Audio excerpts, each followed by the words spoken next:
যদি আল্লাহ সভাপতির চেয়ারে বসেন, তাইলে বাপ মারে পাশের চেয়ারে আল্লাহ নিজেই বসায় রাখছেন। পবিত্র কোরআনের সূরা লুকমান আল্লাহ বলেন, আনিশকুরলি, আমি আল্লাহর শুকরিয়া আদায় করো, কারণ আমি খালিক।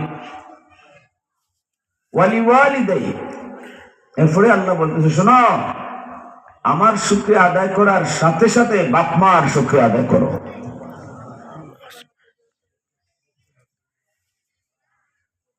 আমি যে আয়াতে কারিমাগুলি তেলাওয়াত করেছি পবিত্র কোরআনের সূরা বনী ইসরাঈল, এখানেও আল্লাহ পাক তর্জ একই, নিয়ম একই, পদ্ধতি একই। প্রথমে আল্লাহ তার কথাটা বললেন, ওয়াকাযা রাব্বুকা আল্লা তা'বুদু ইল্লা ইয়্যাহ, গোলামি শুধু আমি আল্লাহ, বন্দেগী শুধু আমি আল্লাহর করো, সেজদা শুধু আমার পায়ে দাও।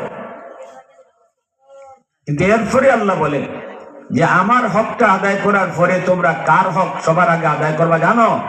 আল্লাহ বলতেছেন, ওয়াবিল ওয়ালিদাইনি ইহসানা, মা বাবার হক সবার আগে আদায় করো।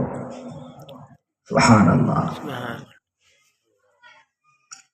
মা বাবার সাথে উত্তম আচরণ করো, ইহসানের আচরণ করো, ভালো আচরণ। ইহসান কাকে বলে?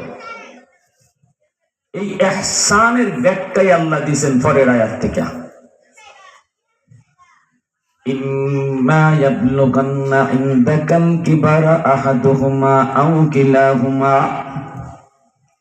ফালা তাকুল লাহুমা উফিন ওয়ালা তানহারহুমা ওয়া কুল লাহুমা কাওলান কারীমা।